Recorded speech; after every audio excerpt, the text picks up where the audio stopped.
प्रदेश में विधानसभा चुनाव जो है उनकी उल्टी गिनती शुरू हो गई है। अब 6 महीने का सिर्फ वक्त बचा है और उत्तर प्रदेश की विधानसभा के लिए वोट डाले जाएंगे।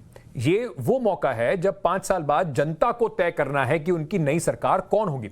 लेकिन चुनाव से पहले राजनीतिक दल के नेता जो हैं, मैं इस वक्त उत्तर प्रदेश के मुख्यमंत्री योगी आदित्यनाथ की बात भी कर रहा हूं। ओवैसी साहब का आपने देख लिया किस तरीके से वो आग उगलते गए थे। वो जरूरी मुद्दों से हटकर बाकी सब चीजों के बारे में बात करने में लगे हुए हैं। अब योगी जी हों या योगी आदित्यनाथ जी हों या साथ में ओवैसी साहब हों, वो ये तो बात करने आ नहीं रहे, ये तो आपको सोल्यूशन बता नहीं रहे कि ये जो बुखार हो रहा है अगले साल ये नहीं आएगा, क्योंकि आंकड़े तो ऐसा कहते नहीं है। लगातार हर साल इस तरह के बुखार आ रहे हैं, बच्चे मारे जा रहे हैं। उत्तर प्रदेश की पिछली सरकार पर जिस तरीके से बाकी राजनीतिक दलों ने जो योगी आदित्यनाथ निशाना साधा और इस पूरे सियासी रंग को कहीं ना कहीं जो पॉलिटिक्स ऑफ पोलराइजेशन है, कम्युनलिज्म है, उस पे लेके जाने की कोशिश जो है, उसके बारे में अब आपको बताते हैं। पहले इन गरीबों की नौकरी पर अब्बाजान कहने वाले डकैती डाल देते थे। पूरा परिवार झोला लेके निकल पड़ता था और झोला लेकर के वसूली में लगता था। लेखपाल की नौकरी निकली तो एक परिवार के लोग, एक खानदान निकल पड़ता था वसूली करने के लिए। 7 लाख, 8 लाख, 10 लाख रुपया दो और फिर किसी भी योग्य व्यक्ति का सिलेक्शन नहीं होता था। अध्यापक की नौकरी लगती थी, पैसा भी जाता था, नौकरी भी नहीं लगती थी। पुलिस की भर्ती निकलती थी, पैसा भी चला जाता था और नौकरी भी नहीं निकलती थी। अब्बाजान कहने वाले बहुत सारे मजनुओं को खूब सबक जरूर सिखा देती हैं।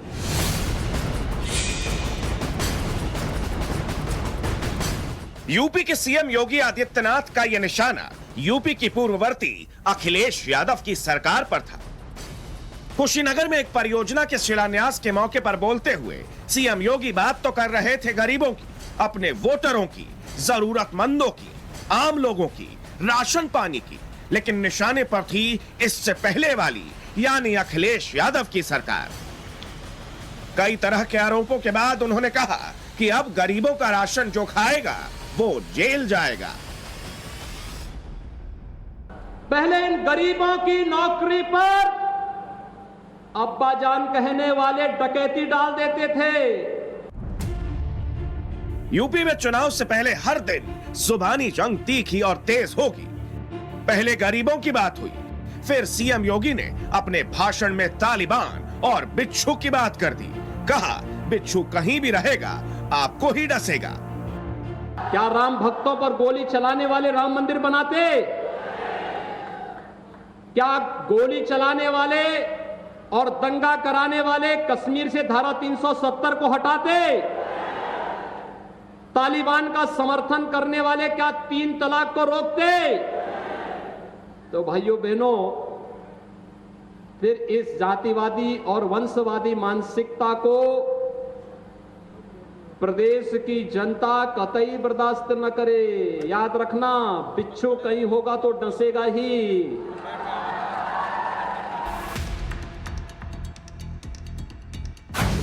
पहले अब्बाजान और फिर तालिबान। सीएम योगी के इन 2 बयानों के बाद विपक्ष ने पलटवार किया है। उत्तर प्रदेश की जनता ने देखा है कि उत्तर प्रदेश सरकार की नाकामी की वजह से यहां कोविड काल में हजारों लोगों की ऑक्सीजन नहीं मिलने से समय पे तड़प के मौतें हो गई। किस तरह से यहां पे बच्चों की मौतें बुखार आने से हो रही हैं, यहां पे महिलाओं का चीरण सरेआम हुआ, किसान धरने पे बैठा उसकी मौतें हो रही हैं, जहरी शराब पीने से लोगों की मौतें हुई, भूमाफिया पैदा हो गए। इसीलिए सही कहते हैं ना कि जहां बिच्छू रहेगा डसेगा तो है ही। समाजवादी पार्टी के बाद सीएम योगी के बयान पर कांग्रेस पार्टी भी सामने आई, मुद्दों की गिनती करवाई, योगी सरकार से सवाल पूछे गए।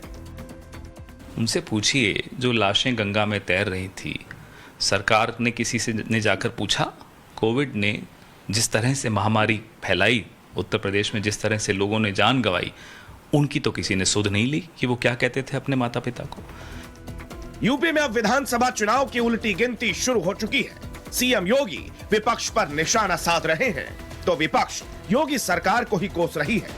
इन सारी बातों के बीच सवाल यही है कि यूपी में विधानसभा चुनाव मुद्दों पर लड़ा जाएगा या फिर ऐसे बयानों के दम पर।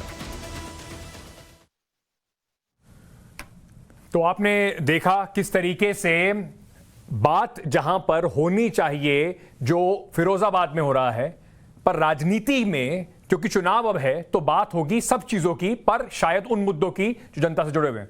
इस वक्त मेरे साथ प्रेम शुक्ला साहब जुड़ रहे हैं, भारतीय जनता पार्टी के स्पोक्स पर्सन हैं। घनश्याम तिवारी जी जुड़ रहे हैं, समाजवादी पार्टी से हैं। आप दोनों का बहुत बहुत शुक्रिया जुड़ने के लिए हमसे लोकतंत्र में। मैं आपसे शुरू करना चाहता हूं प्रेम शुक्ला जी। बहुत सारे लोग ये कह रहे हैं कि बिल्कुल जो चाहती थी ना भारतीय जनता पार्टी उत्तर प्रदेश में, बिल्कुल हो वैसा ही रहा है।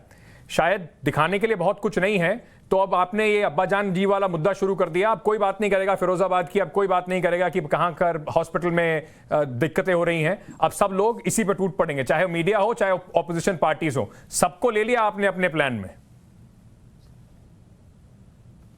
देखिए, आपका ये जो है पत्रकारी दायित्व भी है, पत्रकारी धर्म भी है कि हर मुद्दे पर जो है उसको अपने कोण से प्रश्न पूछना। आदरणीय योगी आदित्यनाथ जी की सरकार ने पिछले 4.5 वर्षों में जिस तरह से पर कैपिटा इनकम डबल किया, उत्तर प्रदेश की सकल घरेलू उत्पाद जीडीपी डबल करने का काम किया, जिस तरह से उत्तर प्रदेश में बिजली बड़े शहर महानगरों में 24 घंटे रहने लगी, 18 घंटे छोटे तहसील इलाके के में जो है 18 घंटे बिजली रहने लगी, जिस तरह से उत्तर प्रदेश में 2 करोड़ से अधिक लोगों को जो है वो एलपीजी गैस कनेक्शन का लाभ मिला, जिस तरह से उत्तर प्रदेश में 60 लाख लोगों को जो है प्रधानमंत्री आवास योजना के तहत मकान मिले, जिस तरह से उत्तर प्रदेश का सकल जो है विकास हो रहा है, ये सारी चीजें भी आदरणीय योगी आदित्यनाथ जी अपने वक्तव्यों में रख रहे हैं। लेकिन अगर किसी को छिद्रान्वेषण अब्बाजान पर ही करना है और किसी को है तुष्टिकरण की राजनीति पर उनके द्वारा दिए गए सार्थक बयानों पर विमर्श करना हो, तो हम विमर्श करने के लिए खुले हैं। हम विमर्श करने से हमारे मन में कोई संकोच नहीं है, क्योंकि कारसेवकों पर गोलियां चलाई गई थी, ये सब तय नहीं। और कारसेवकों पर गोलियां चलाने के बाद पिछले ही चुनाव में आदरणीय मुलायम सिंह यादव जी ने, आदरणीय कहना भी उनके लिए जो है अतिशयोक्ति है, क्योंकि उन्होंने जो हरकत की वो आदरणीय की श्रेणी से आगे है, लेकिन उनकी उम्र का लिहाज करते हुए उनको आदरणीय कहने में आपत्ति नहीं होनी चाहिए। उन्होंने गोलियां चलाने के बाद कहा था आवश्यकता पड़ती तो और लाशें बिछा देते। किस लिए? तो क्या वो राम मंदिर का निर्माण कराते? क्या ये कहना राम मंदिर का निर्माण हो रहा है ना अयोध्या में?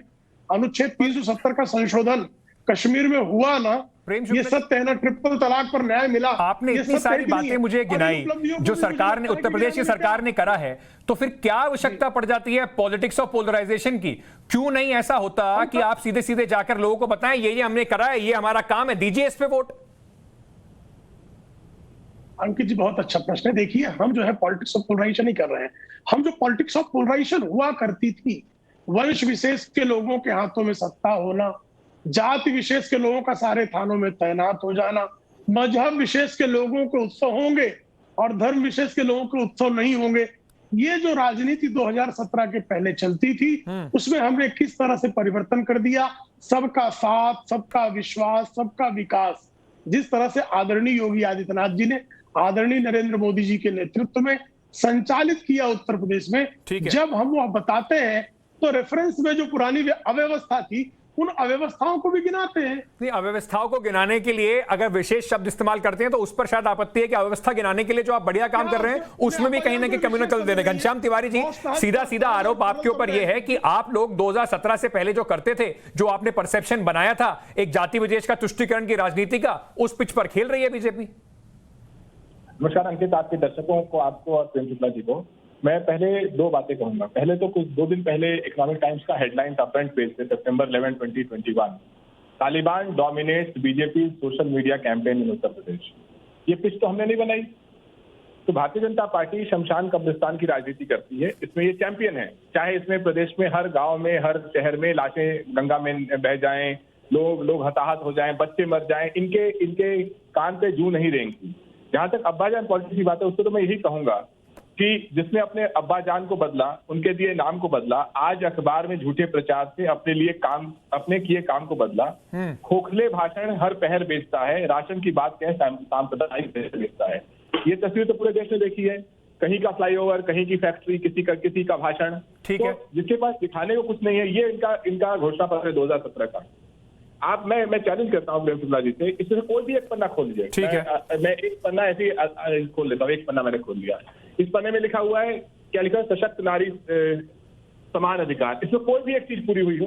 पहले कहा है बेटी 21 साल की होगी तो उसे 2 लाख रुपए दिए जाएंगे, पहला पंक्ति। कितनी बेटियों को मिला? इससे कोई और पन्ना खोलिए। तो आंकड़ों की राजनीति ना करके आसान रास्ता मिल जाता है इस तरीके की बातें करके, और आईबॉल्स भी मिल जाती हैं, मीडिया भी इसमें फंस जाता है।